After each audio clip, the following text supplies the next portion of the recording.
All right. So last week we pretty much ended halfway through peacemaking. So we're going to make our way back on there. As you all know, these last couple of weeks we have been working through the couple acronym: closeness, openness, understanding, and peacemaking.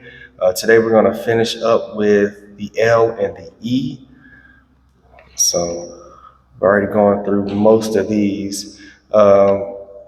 For to end off understanding, we're gonna just show this quick video real quick, and hopefully it'll work. I'm ready to go check this out. There's always pressure, you know, and sometimes it feels like it's right up on me, and I can just feel it, like Hold on 1 second. Go ahead.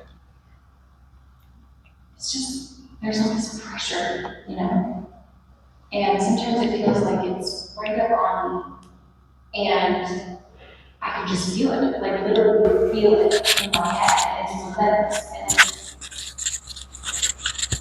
and I don't know if it's, I mean, that's the thing that scares me most, is that I don't know if it's ever gonna stop.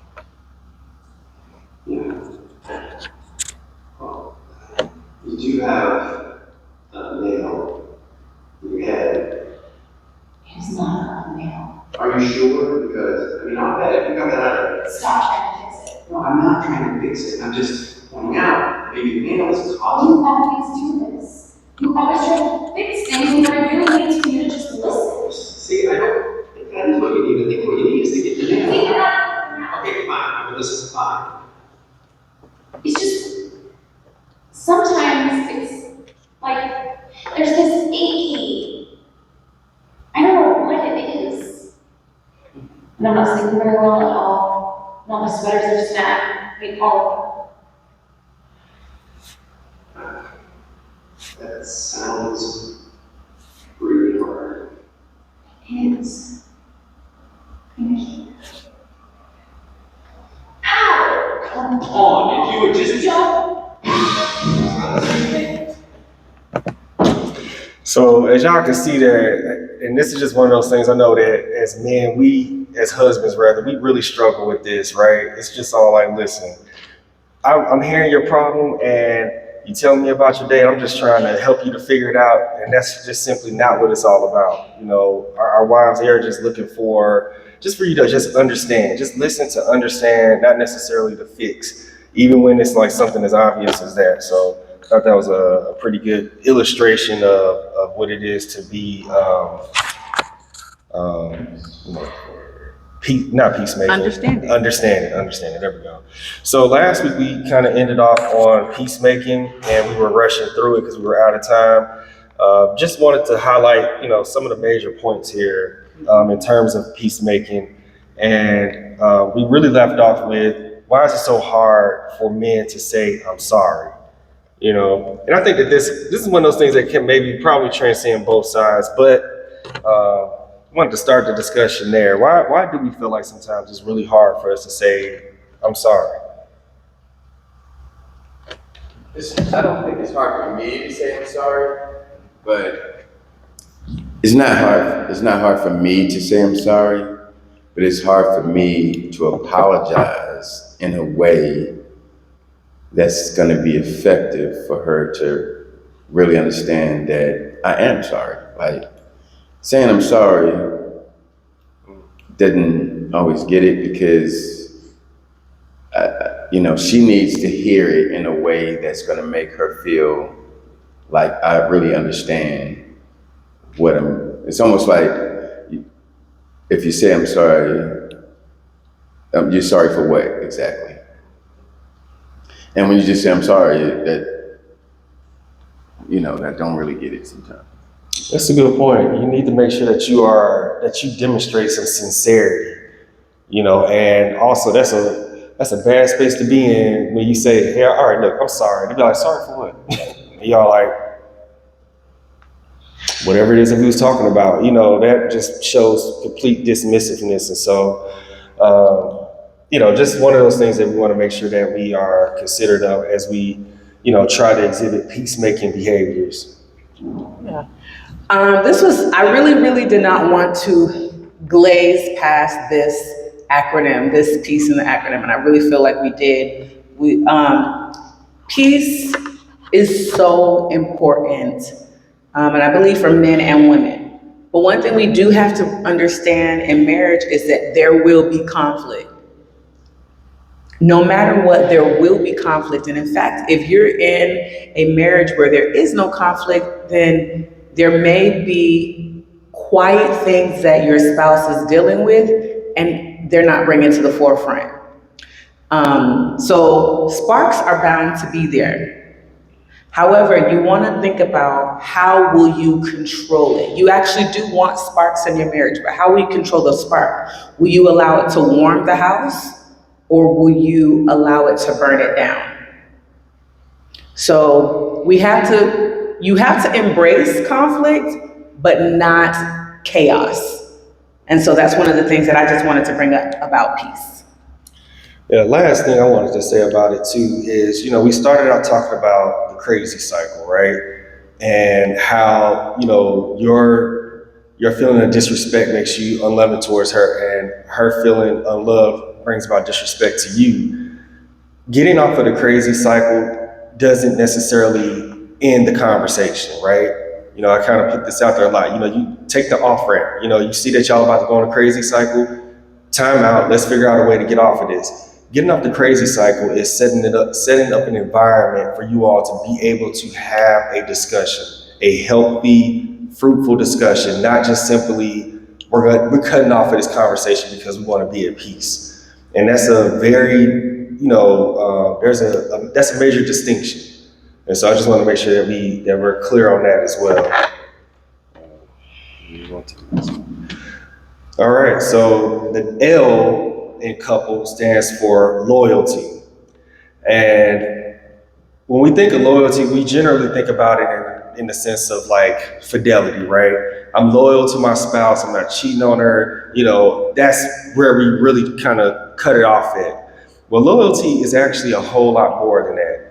And that's one of the things that, I had to learn throughout marriage, that loyalty extends beyond the bare, I ain't gonna say the bare minimum, but the baseline expectation of, okay, I'm being faithful in my marriage. One of the things that the author really pointed to, and I kind of expounded on here, is we have to be mindful of the pressures that are being put on our wives, right? All this commercialism, everything else is really centered towards them, their beauty, their bodies, how they look, how they represent themselves and stuff like that. And so we have to be very careful in terms of like, how do we feed into that, right? So like if we're on social media and, she gets our account, not gets our account, she just happened to grab our phone and she's scrolling up and seeing what we've been looking at on Instagram, and it's just a whole bunch of women, it's all like, well, you had to been looking at this for a while for your algorithm to have caught up and said, this is what your likes are. And, while that may seem like that's harmless, in her mind, she's looking at this, and especially if it starts to look the same, she's going to be all like, well, this is what my husband believes is beautiful or pretty. And it isn't me. This is not what I look like at all. And so that's a part of destroying your loyalty to her. Obviously with TV and stuff like that, or if you're at the store, y'all just walking around, you just trying to keep your eyes focused on Jesus, walking, let me just look straight and stuff like that. But, people are always going to be around, and you glance and you kind of look away. But if it's all like, man, you just got this whole gaze, it's all like, that's going to do something to her. And, that doesn't show loyal behavior and stuff like that. So one of the things I wanted to bring about as far as loyalty is concerned is also loyalty transcends just other women, okay? Sometimes your wife needs to know that you are committed to her and she's your priority. This can be a problem because sometimes men think that because I'm not cheating, that I'm good to go. No, when I am not your priority, I feel like you are disloyal. And this is something that me and BJ dealt with a lot, especially at the beginning of our marriage, where he would not always choose what I wanted or needed over other people in his life. Okay? You can have disloyalty when, let's just say, if you're in a blended family and your spouse's children take precedence over you. Okay? So you got a husband and a wife, and your husband's got children already, and wife is like, hey, let's go on this vacation. And the husband's like, no, I can't tend to you for this vacation because my child needs money. And so I'm gonna send money to my child in college, so I'm not gonna be able to take you on a vacation. How does that even sound? That's a disloyalty. It could be disloyalty with mamas, where I need something or I want something, and instead of doing for me, he'll do for his mama. Or if I have a fence, a line, a boundary that I don't want crossed, and his mom keeps doing that and he doesn't say anything. This also deals with loyalty issues. Or a man's job, whereas we're thankful and appreciative of a man working. Let's just say we're like, hey, we have something planned, or we have a weekend planned where we're not gonna do anything at all. And then instead my husband's like, oh, by the way, I decided to pick up extra hours at work. And so we're not gonna do that thing, that special thing we have planned together. I'm gonna do this instead. When we're talking about loyalty, loyalty is anytime you, not just anytime, but if it is a constant thing where you are putting something else in front of your wife, you are prioritizing something else in front of your wife, loyalty comes into question, and it can make a wife feel insecure. Mm-hmm. Any thoughts on that? Yeah, and just to kind of continue. Oh, okay. I'm sorry. Chime in, make a little noise in here. Thank you. I think that was really good what y'all pointed out about loyalty, because sometimes we think of it as just, as it relates to not cheating, but it goes beyond that. And a lot of women say that they need their husbands to put them first, right? To prioritize them. And when they don't feel that, they do feel insecure, they don't feel loved, they don't feel like they're really considering them. And a lot of times that becomes a point of conflict and contention in a relationship. And oftentimes the husband doesn't understand that because he kind of puts it in the box, like, well, I'm not cheating, I'm doing everything I'm supposed to do. And not really connecting loyalty with commitment. It's attached to commitment. Yeah, very, very good point. More comment. How would you relay that to your spouse without it being a altercation? Like, for instance, if you feel like there's something that they're putting before you, how would you relay it to your spouse without them feeling that you're coming at them or you're trying to say that they're not doing their job as a spouse? It's a fair question. We got a hand up right here. I think I think establishing friendship with your spouse is going to be very important for these opportunities, because then your friendship part of your relationship allows your spouse to receive what you have to say, right? Because now it's not conflict. I need to talk to my friend. But I think establishing those real friendships, establishing the vulnerability and the trust with one another and things of that nature will allow you to receive anything your spouse wants to bring to your attention. And it should help to ease the confliction.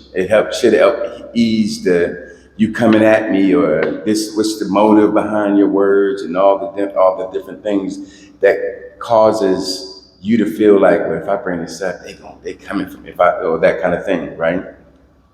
And so I think really establishing that, which takes relationship and it takes time and it takes the trust. So when you find yourself saying, well, I don't have that, then you gotta think about the history of your relationship. At what point have I done something to make them feel like they can't trust me? Are there some things that we dealt with in the past? We thought that we were through with them, we moved forward, but they still present themselves as trauma that we didn't heal from. So that's why when I bring up something new, the wall goes up immediately, and now here comes the attack, that kind of thing. So that friendship should help you be able to come alongside with one another to let's discuss what I have to say about this. Yeah, that's a good point. I think in the context of what we're talking about here is more of like in the moment, right? So this is, like Nelson did a very perfect example that would happen, quite frequently early in our marriage, where, as a husband, as a man, I'm looking at things logically. And it's all like, okay, I can see that this seems to be more urgent to me than why. And Neldrid's and sometimes it would be like, well, in the grand scheme of things, it seemed like we need to do things in this order, and that wasn't necessarily right. At the end of the day, you side with your spouse. You side with your spouse, right? It doesn't matter if she's saying that the sky is orange in front of your family, and y'all like, it's pretty blue outside. No, y'all like, yep, it's orange. It's orange, right? Because you're showing loyalty. That's what you're trying to do. That's what this is all about. And as you see here on that last point, be unified in public. That's a very big thing. That was a hard lesson for me to learn, because to me as a man, I'm looking at it like, well, this makes more sense. I need to be here. I need to go do this. And that was disloyal to my wife, right? Now, that doesn't mean that that's the end of the conversation. You talk in private to say, hey, babe, you know what? The sky was not orange. It was actually blue today, and you had that conversation, but you don't do it in front of others. You show that you're unified in front of the kids, in front of your family, especially your in-laws, right? In front of friends. We don't criticize and cut each other in front of each other. Mm-hmm. So that's the context of what we're saying in this space about making sure that you prioritize and show loyalty. The other things, and I don't want to glaze over these, is, you show loyalty through your words. You don't bring up things that initiate or kind of even put the thought of separation or divorce out there, unless you are absolutely sure. It doesn't matter how angry or how mad you are. You don't bring those things up, because those are seeds that you're putting into your spouse that are going to grow. And once it's in there, it's in there. You have to be mindful of the words that you're saying, no matter how upset that you are. And you know what? If it slips out, we're all human. You make sure you address that later on, and just say, hey, listen, that was a heat of a moment thing. That is not necessarily a real thought. You fix that. You have to correct it. So, go ahead. I was going to say too, Ariel mentioned this at one point in time. We haven't done this book, but if you take from an empty vessel, there's nothing to take. As spouses, we should always be filling up our spouse, filling them up to the brim. Literally, BJ can come and tell me anything, and I won't feel away, because he's filled me up so much that I typically feel overflowing. Meaning, if he has to come and take anything out of this vessel, that there is not a deficit. So if BJ has to come and say, I feel like you're not being loyal, I overheard you talking on the phone to your friend about something that you hadn't told me, then I'm like, oh, okay, well, I know that it's coming from a place of love because he's already filled me up. So that's what I want to say about, well, how can you, really with anything, like how can you address your spouse in any way, expect conflict, especially until you get to a point where you don't have to have conflict anymore. But also, you should be filling your spouse up so much. There should be so much goodness that you already put into your spouse that when you have to take out, when you have to address, that it won't come out, it won't come across as something bad. Do you have something, Mike? No? Okay. What was Malachi? One of the other things that we put in here is wearing your wedding ring also shows loyalty. Okay. Also shows loyalty. I know a lot of times men walk around without a wedding ring on. And they're like, oh, well, I'm working out, or I had something difficult to do, or whatever. And in that case, it's like your wife may be looking like, well, what are you trying to say without saying? Say, you know how they have online, say you're looking for a woman without saying it. And you're walking around with a wedding ring, no wedding ring on. All of these different things add up to the feeling of disloyalty and even betrayal. Any other thoughts or questions on that one? Sure. I was just gonna go back to the analogy you made about seeds, and I was thinking, what type of seeds are you planting? Because you're saying you plant that seed talking about divorce, it can generate something not so good down the end of the road. So just thinking about what type of seeds are we planting? Because the word says, you reap what you sow. So if you're thinking about what you're planting always, right, considering planting good seeds so that you bear good fruit in your marriage, that's going to help to make a sure foundation. Even if you have planted some bad seeds, having that conversation with your spouse and saying, you know what, let's go back to the table, let's dig up this dirt, let's start a new foundation, let's get some good seed, get some good ground, some good soil, and replant. And let's replant intentionally and purposefully in what we want to see grow in the future. And then I was gonna piggyback off of what you guys were saying about the love deposits, right? It's like the love bank. You probably went through that in premarital counseling. And that's talking about a bank account, if you will, but an emotional bank account, and depositing things that and you come to understand that makes your spouse feel loved, right? And so if you keep you keep track of that you're depositing more good stuff and making less withdrawals, you'll have, more left over when something does take a withdrawal. It doesn't feel like the account is insufficient funds, if you will, emotionally, how it makes you feel, because it relates to how you feel loved from your partner. Thanks. Or respect. I said, or respect. Or respect, yeah. Yeah, that makes sense.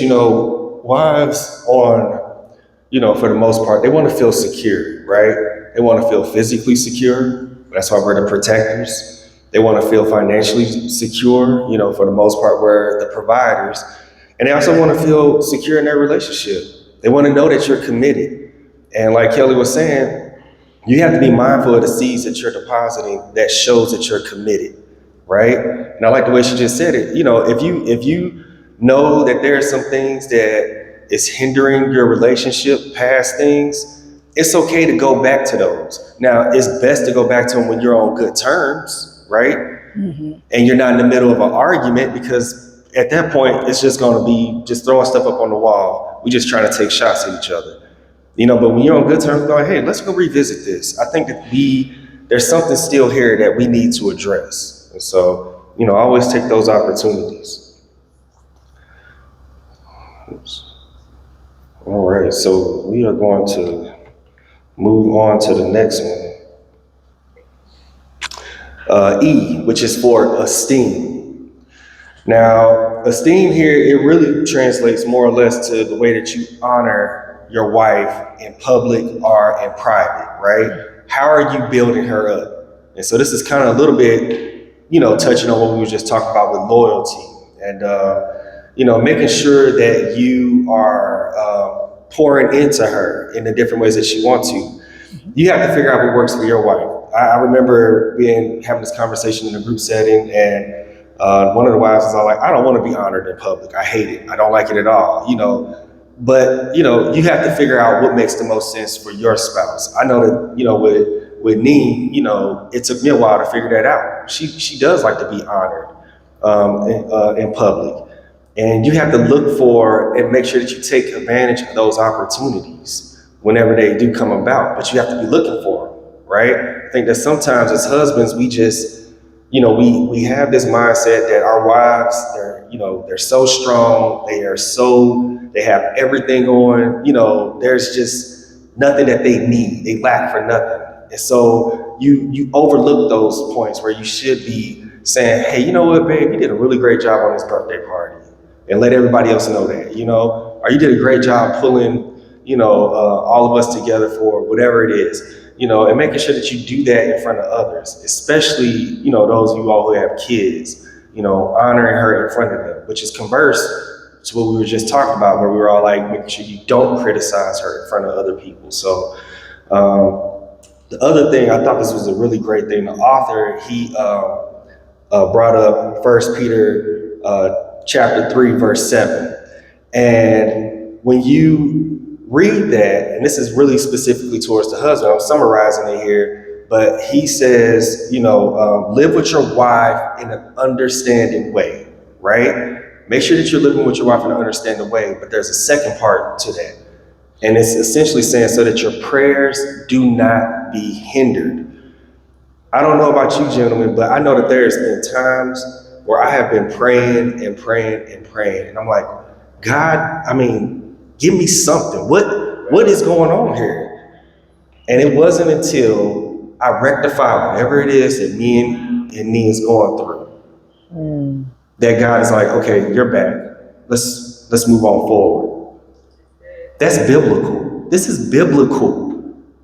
Make sure that you are with your wives in an understanding way. And understanding really encapsulates all of these different things in couple. They really do. So I'm gonna stop there. Anybody? I thought I saw some hands up. Oh, okay. Thought I saw some hands up. And so just kind of continue on. I mean, this is like really just acts of service, right? Thinking outside of the box. Let me be the one to initiate and put some thought behind a date, right? Wives, they love to go on dates. And, you know, this is a place and space where we can be very creative and really, you know, show a lot of, show that they are on our mind. As you were saying that, something did come to mind. And we was talking about this yesterday. And it really hit home when you kept saying the word understanding way. Because it's something that I know, right? Something that we know, I know and I understand. But hearing you press upon it, it really hit home again, a little bit deeper. In an understanding way. So I get up in the morning, you know, greet my wife and do all this stuff, pray, things, it's all that. And I ask, what you got going on today? And, you know, she may have said whatever she said, she didn't ask me what I have going on today. But I missed the mark because in my mind, when I'm asking what you got going on today, for her, it didn't translate that I was prioritizing my thoughts in that question to what she really has going on. For instance, she has stuff to get ready for today and different things, and we had a wedding later that day and all those kind of things like that, and I'm preparing and then, you know, I wanted coffee and breakfast and all this kind of stuff like that. Had I really thought more about what I'm really asking her, because I want to see if there's something in her agenda that I can take off her plate, so that she could be free to be concerned with doing other things. Because I know she had to cook for today and different things like that. But when I just say what you got going on today, that didn't communicate to her that I'm concerned about what she got going on so I can take something. But in my man brain, that's what I said. But for her, I ain't saying none of that. I ain't thinking about what she got going on. It's just like a check by, just kind of like how you say, hey, how you doing? I'm fine. And so that's why I just want to say for me, I had to learn to think deeper when I ask these kind of questions. Yeah, that's a good point. Oh, sure.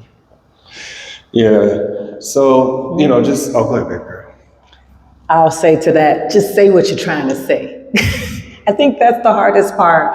BJ does that to me too. What you got going on today? And for whatever reason, that aggravates me when he asks me, what do I have going on today? I'll still answer, but in my mind, I'm like, what you want? Where do you want to mess up my schedule? This is what my mind says. But just say what you're trying to say. Here, Keith.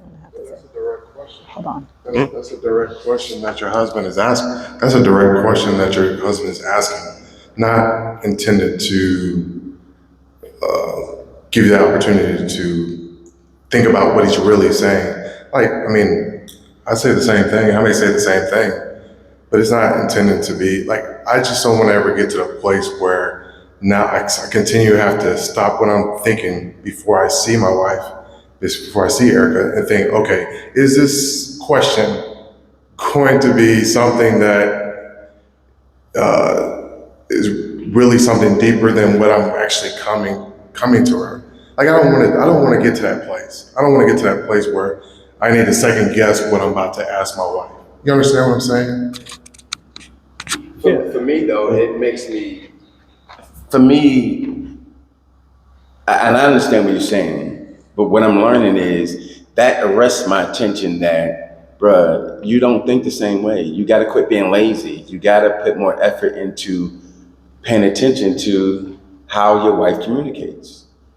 That's for me, not for anybody. I'm just saying that's for me. Just piggyback off of that real quick. So when it says dwell with your wife in an understanding way, right? That's what it's really saying. You really have to take time to consider who she is and what she got going on. Because we're so much more complex in the way we're wired versus the way men are wired. It's kind of black and white, no gray areas, and we have more details going on.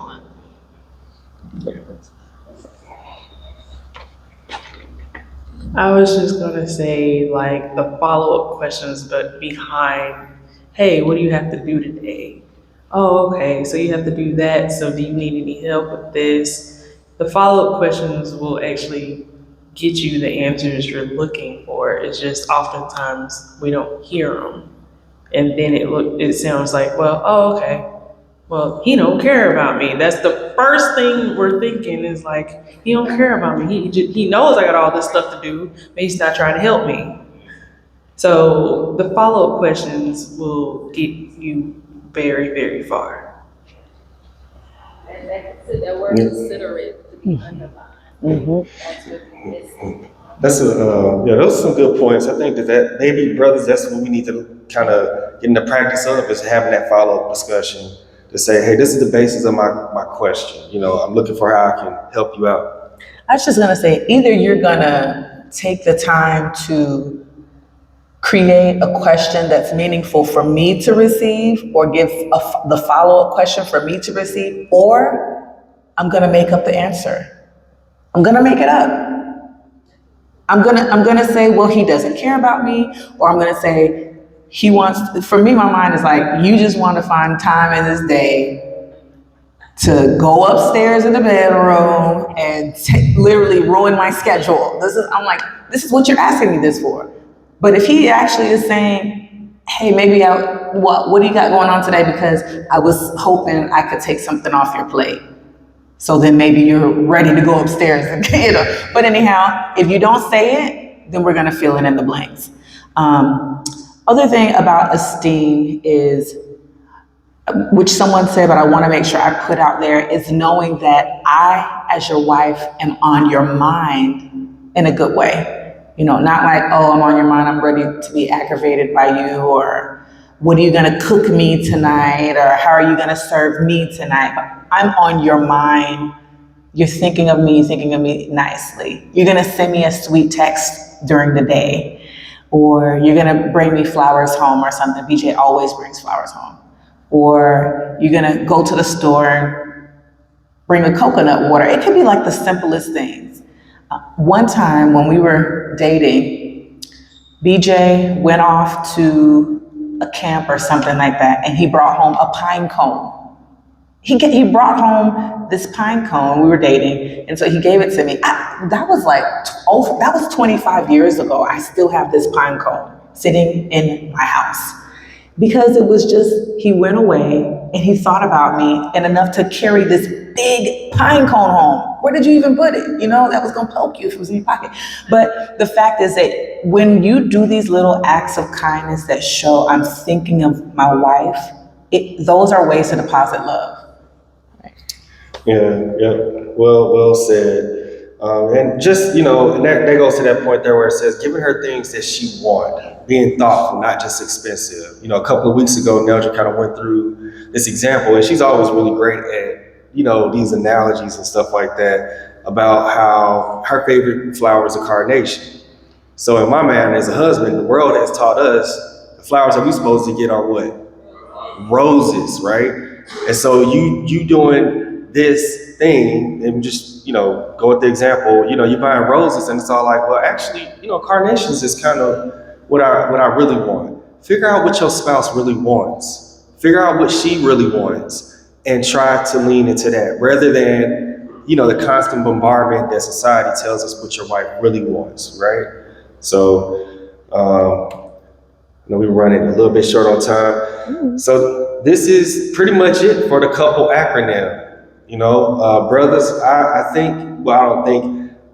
I implore you this week to find a way to implement one or a few of these. And I'm glad that y'all are, taking pictures of this. Find a way to be close to your wife, to be open with her, share something that you may have not shared before, even though it may be really, really small.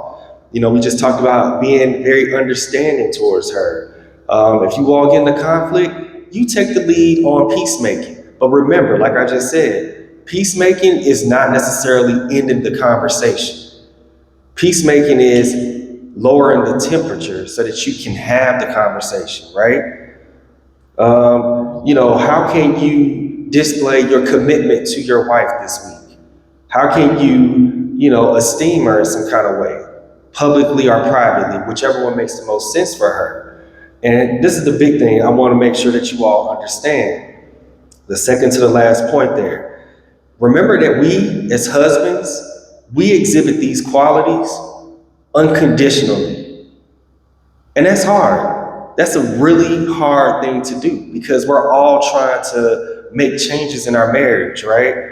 And sometimes it feels awkward, it feels strange, it may fall flat, but guess what?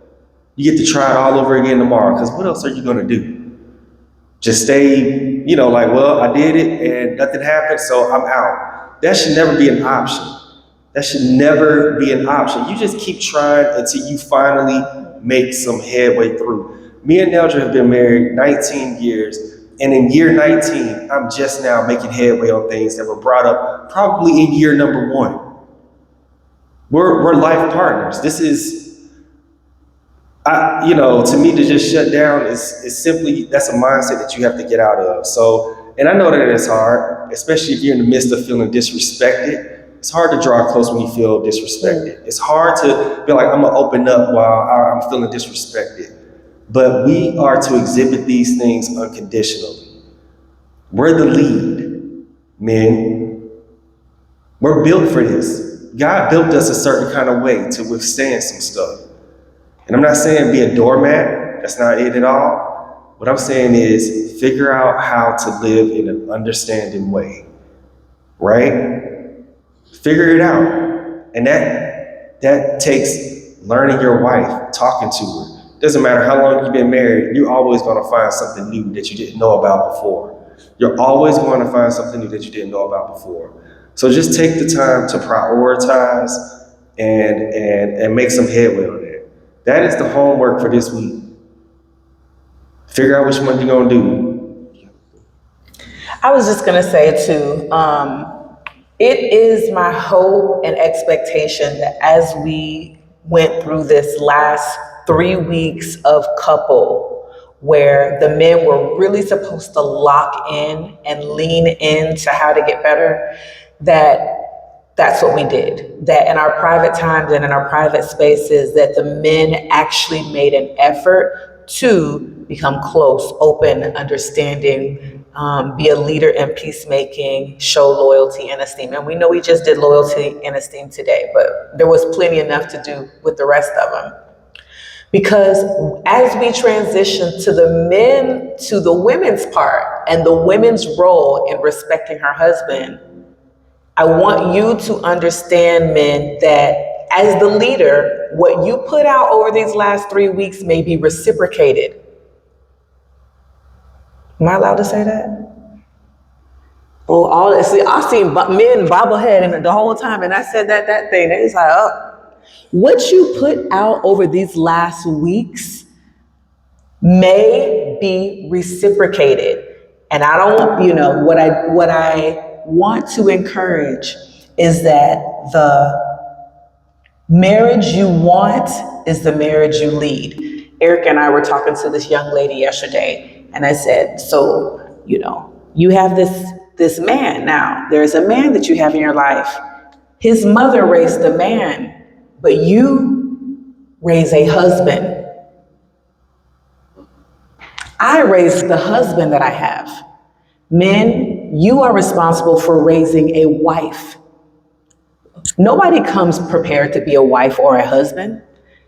No one comes prepared. These are things that you learn in your marriage day by day. And you say, this is the type of man that I want. There's this activity that I wanted to do, and I still may or may not do it. But the Bible speaks about the power of words and the power of actions. And if I were to take everybody in this classroom and I say, okay, take your notebooks out that we've given you, and I want you guys to draw me a picture. I don't want it to be a building. I don't want it to be an animal. And I don't want it to be a landform. But please draw that building, and I really want it to be perfect. Ready? Go. Do you all know what I want you to draw? Because when you are creating something, you speak what you do want.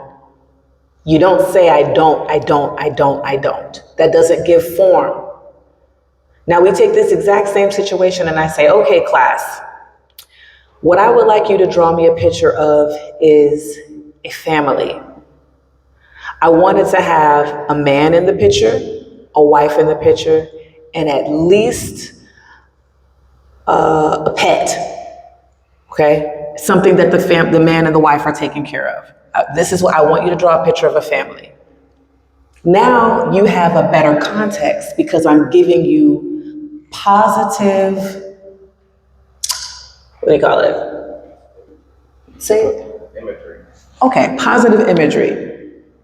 I'm telling you, so even in your marriages, you're gonna say, wife, I love it when I like it when this is how I wanna build this up. Husband, this is how I'm building you up. You are, these things, you use your words to build the image, and that is the image that your spouse will take on. So, women, next 3 weeks, lock in, because we're going to be talking about how to best respect your husband through the acronym called CHAIRS.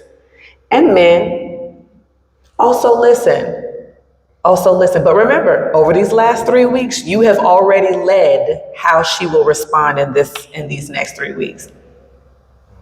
Yeah, is that okay that I said that? Yeah. Okay. Yeah, and just to close us on out, we're gonna get ready to pray in just a second here. I just wanted to bring our focus back to, and this is for the husbands. Like I said, as you're going through the acronym couple and you're trying to do these different things and it may not be working out, Colossians 3:23. Just continue to go back to that, right? Whatever you do, work heartily as for the Lord and not for men. Okay? That certainly can apply in our marriages in the midst of us feeling a certain kind of way and being all like, man, she is just not receiving this. It's just not working. I I don't know what else to really do. Remember that you're not supposed to be growing faint, and go back to Colossians 3:23. Put God in the center of it. Make him the focus of it. Keep in mind that I'm doing this, because I've been commanded to do it. Take yourself out of it. Yeah, it's going to be really tough. It's going to be like I said, the devil, he wants to destroy. He wants to keep us apart. He wants us to look at each other like adversaries. But remember to assume positive intent. Everybody in your household has goodwill. It just may take a little bit of time for them to get to that point, or for you all rather to get to that point together. But it's worth working on, because like I said, what else is there to do? Shutting down and just being like, well, this is it. This is just what we're going to be stuck with cannot be an option. It cannot be an option. We're working to refine each other and make each other better. We evolve with time. So just wanted to end on that note. Put it to the homework. Oh, there's the homework. That's what I was. Oh, okay. The homework was. Oh, okay. Yeah. Okay. All right. So this week we are going to pray for Janice. So Janice, if you come on out to the middle of the aisle, we're going to go ahead and surround you.